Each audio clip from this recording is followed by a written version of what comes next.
In the ever-evolving landscape of American politics, a curious paradox has emerged. Despite a litany of apparent failures by the Republican Party under President Donald Trump, Democrats seem unable to capitalize on these shortcomings. This predicament has raised questions not only about the effectiveness of Democratic messaging but also about the party's overall strategy in a climate ripe for opposition. Sara Pequeño, a self-identified Democrat, reflects on her disillusionment with the party's current trajectory, particularly in light of the Republican administration's blunders. According to a recent Economist/YouGov poll, a staggering 57% of Americans view the Democratic Party unfavorably, a significant concern considering that only 52% hold a negative opinion of the GOP. Pequeño notes, Republicans are failing on a large scale. Where are the Democrats, highlighting a growing frustration among constituents who feel the party is failing to mount a robust opposition. A critical area where Democrats could have seized the narrative is the recently proposed One Big Beautiful Bill Act by Trump, a massive 1,116-page proposal that threatens to worsen economic inequality by primarily benefiting the wealthy while slashing over $1 trillion from social safety net programs. Advocates argue that Democrats should actively engage in public discourse surrounding this bill. Senate Minority Leader Chuck Schumer has begun to voice opposition, labeling the budget proposal as big in bad ways, yet the question remains, why isn't this message being effectively disseminated across the country? The Democrats' messaging problem extends beyond policy proposals, it also encompasses their approach to youth engagement. While younger voters largely support Democratic ideals, party leaders continue to rely on seniority over progressive energy, as exemplified by the recent election for the House Oversight Committee. The failure to elevate figures like Representative Alexandria Ocasio-Cortez in favor of more senior candidates illustrates a disconnect between the party's leadership and its base. If the Democratic Party is to rejuvenate its image and appeal to younger voters, it must embrace new dynamic leaders who resonate with a diverse electorate. Moreover, the recent decision to target Democratic National Committee Vice Chair David Hogg for advocating competitive primary elections signals a troubling trend of alienating young activists.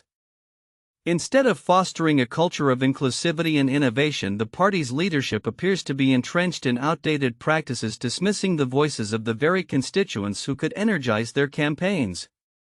In a separate but related vein, Maryland Governor Wes Moore, while ostensibly avoiding the spotlight of presidential ambitions, has begun to make waves that suggest otherwise.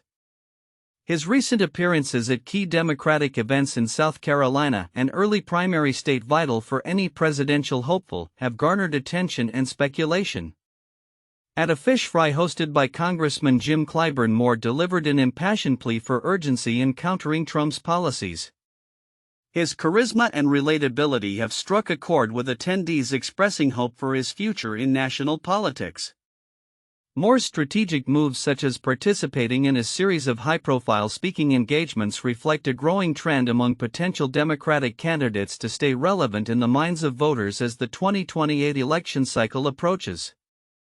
While Moore insists he is not running, the political landscape is fluid and many contenders are positioning themselves for the future as Democrats grapple with their identity and strategy.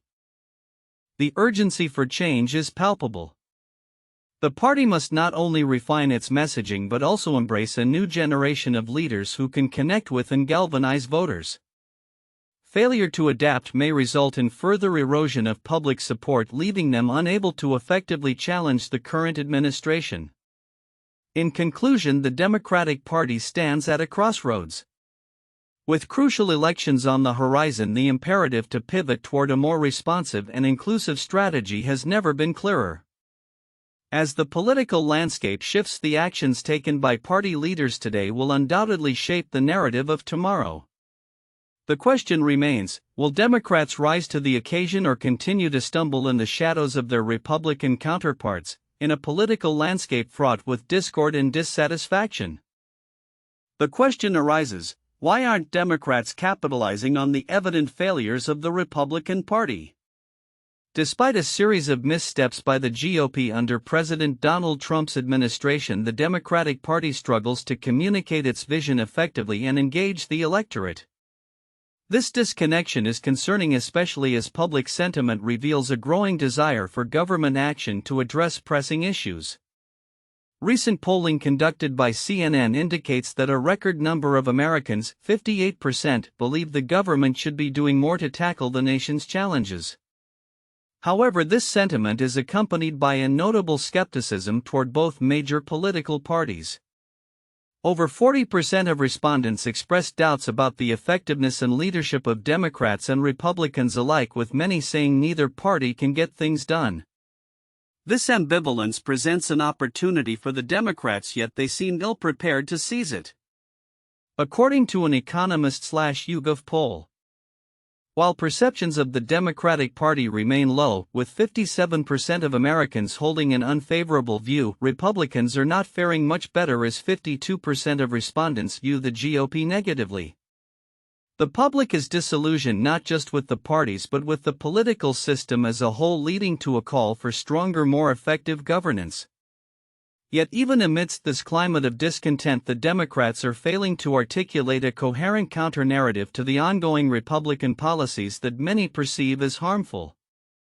Part of the Democrats' struggle is attributed to their messaging strategy, which has often been reactive rather than proactive. For instance, Trump's recent legislative proposal, dubbed the One Big Beautiful Bill Act, threatens to exacerbate the national debt while slashing vital social safety net programs. Critics argue that Democratic leaders should vigorously oppose such measures. Yet their response has been muted. Senate Minority Leader Chuck Schumer has begun to voice concerns, but many wonder why this message isn't being broadcast more widely, especially in battleground states that voted for Trump. The Democratic Party's lack of relatability is another significant hurdle. Although younger voters tend to lean, Democratic Party leadership often prioritizes seniority over fresh perspectives. This has alienated a generation eager for change and representation. Young leaders such as Representative Alexandria Ocasio-Cortez and activist David Hogg have called for a more inclusive approach, yet their ideas often face pushback from established party figures. Such internal conflict further exacerbates the perception that the Democrats are not genuinely committed to engaging younger voters. Moreover, the party's recent attempts to address its messaging flaws have drawn criticism. A $20 million strategic plan aimed at improving communication with American men, a demographic recently lost to the Democrats, was met with skepticism. Critics argue that instead of investing in complex studies, the party should focus on grassroots engagement and understanding the needs of constituents through direct dialogue. As the political landscape shifts, the Democrats must reassess their strategy heading into the 2026 elections. While there is a growing recognition of the differences between the parties, 81% of Americans see important distinctions. Many still feel that neither party aligns with their values. The Democrats have the opportunity to redefine their identity, emphasizing inclusivity, effective governance, and a willingness to tackle the issues that matter most to voters. In conclusion, the Democratic Party stands at a crossroads. With the public increasingly demanding a more active government and expressing discontent with the status quo, the time is ripe for Democrats to galvanize their base and connect with the wider electorate. It remains to be seen whether they will rise to the challenge or continue to falter in the face of Republican missteps. As the political arena evolves, the stakes are high, and the path forward for the Democrats could determine not only their fate but the future of American governance itself. In recent remarks that have intensified concerns over the ongoing conflict in Ukraine, two senior U.S. senators have sounded alarms about Russian President Vladimir Putin's apparent preparations for a renewed military offensive. Republican Senator Lindsey Graham and Democratic Senator Richard Blumenthal made their statements following a visit to Kyiv, where they met with President Volodymyr Zelensky and witnessed the devastating impacts of the war firsthand. Their analysis suggests that the next 2 weeks could prove crucial in determining the trajectory of a conflict that has already caused widespread devastation and displacement. Graham and Blumenthal's insights shared during a press briefing in Paris after discussions with French President Emmanuel Macron paint a stark picture of the situation. "What I learned on this trip was he's preparing for more war," Graham stated, emphasizing the urgency for the West to act decisively. Blumenthal echoed this sentiment, describing the proposed sanctions as bone-crushing, indicating that the measures under consideration could significantly impair Russia's economy and its capacity to sustain military operations. Central to their advocacy is a bipartisan sanctions bill that has garnered support from nearly the entire U.S. Senate, although its passage is not guaranteed. This legislation seeks to impose 500% tariffs on countries that continue to purchase Russian oil, gas, uranium, and other key exports, targeting major trading partners like China and India, which account for about 70% of Russia's energy trade. Graham characterized the sanctions as "the most draconian bill I've ever seen in my life" in the Senate, highlighting the potential ramifications for nations supporting Putin's military endeavors. As peace talks are set to resume in Istanbul, Ukrainian officials have expressed skepticism about Russia's intentions, pointing out that Moscow has yet to present a serious proposal. Blumenthal remarked, "Putin is playing President Trump, suggesting that the Russian leader is stalling negotiations to gain a tactical advantage on the battlefield." This concern is compounded by what both senators described as credible evidence of an impending Russian offensive, potentially occurring as early as this summer.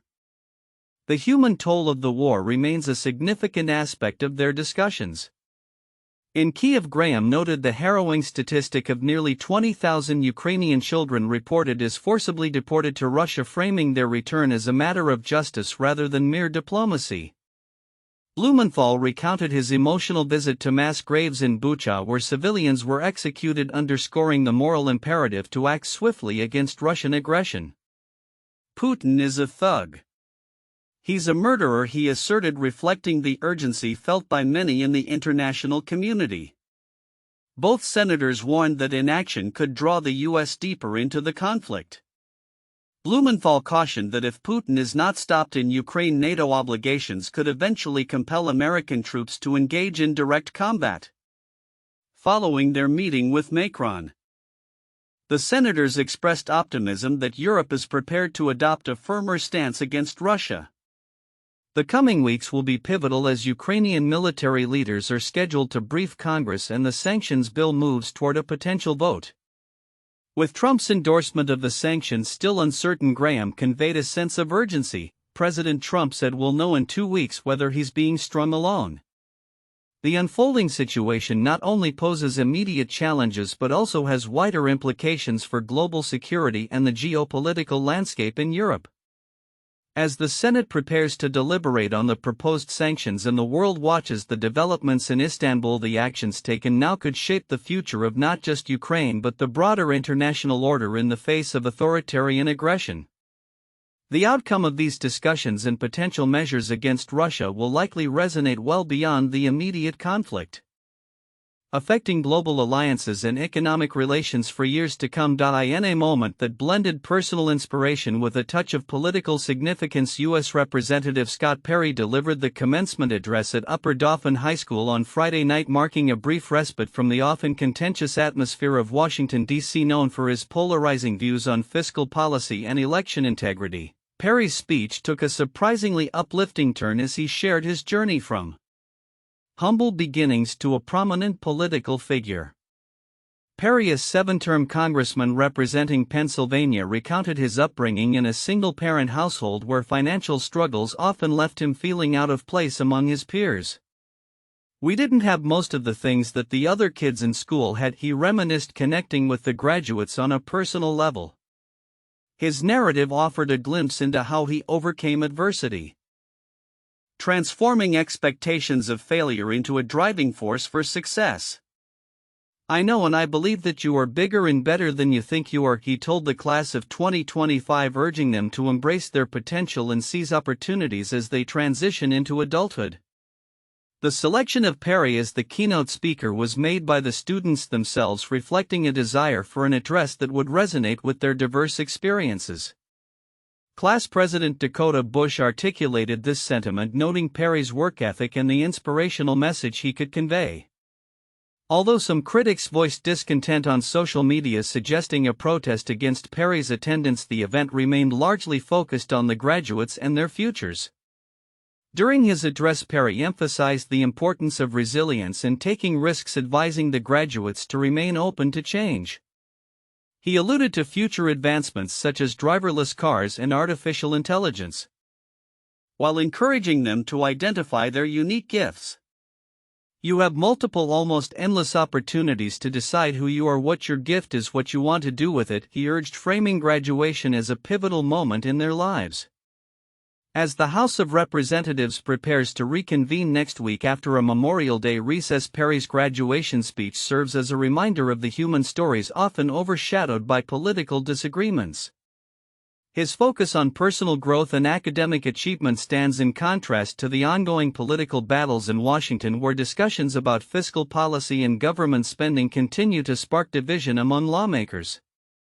In a parallel political narrative, Representatives Jasmine Crockett and Brandon Gill recently voiced their contrasting opinions on President Trump's newly passed tax and spending bill, which has been touted as a significant legislative achievement by some and criticized as a disaster by others.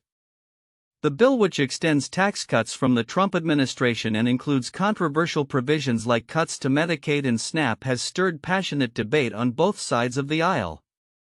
Crockett, representing the Democratic perspective, sharply criticized the bill for its perceived inequities, suggesting it benefits the wealthy at the expense of the vulnerable. "This is literally a reverse Robin Hood," she stated, highlighting the potential consequences of the legislation on low-income Americans. In contrast, Gill defended the bill as a much-needed win for working-class families, framing it as a path to economic empowerment. The ongoing discourse around this legislation illustrates the stark divide between Republican and Democratic approaches to governance and fiscal responsibility. As the political landscape evolves, the juxtaposition of Perry's inspirational address and the contentious debates in Congress underscores the complex interplay between personal narratives and political realities.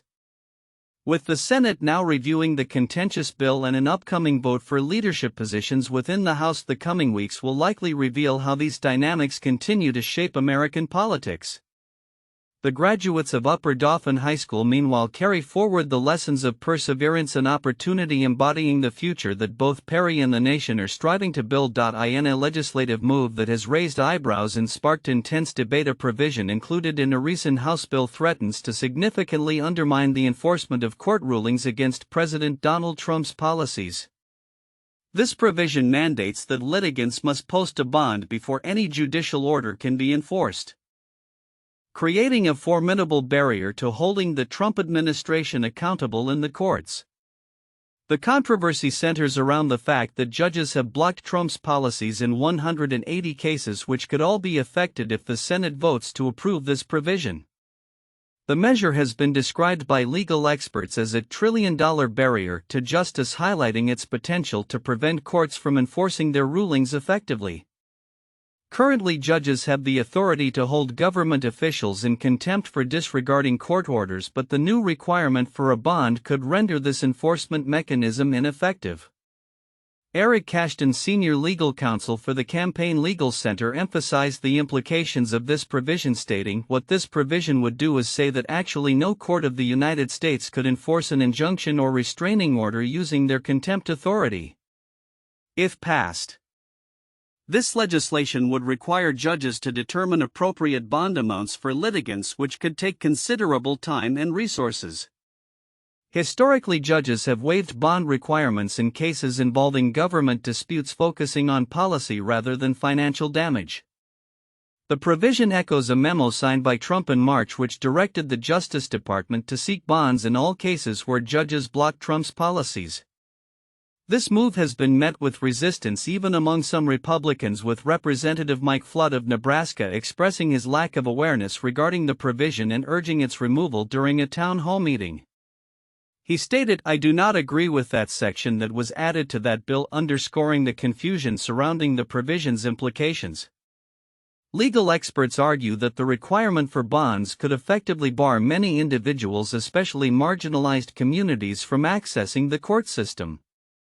Mark Foley, a seasoned attorney, warned that if the government can simply ignore court orders without fear of consequence, it creates a dangerous precedent. If they can simply ignore the order, they don't have to appeal it. They can simply not do it, Foley said, illustrating the potential for abuse of power. The provision raises critical questions about the separation of powers as it intertwines the legislative branch's authority with the executive branch's actions. With Congress potentially limiting the judiciary's ability to enforce court orders against the executive, the fundamental checks and balances that underpin American democracy are at stake. As the Senate prepares to review the legislation, significant scrutiny is expected regarding the bond provision. Some senators, including Joni Ernst of Iowa, anticipate that it will not survive the Senate process, citing its lack of financial impact, which is a requirement for inclusion in budget reconciliation bills. As this situation unfolds, the implications for the future of judicial oversight in cases involving executive policy will be significant.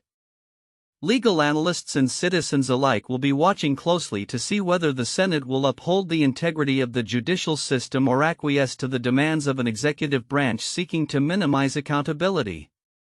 The outcome of this legislative battle could shape the relationship between the courts and the presidency for years to come, raising essential questions about the rule of law in America.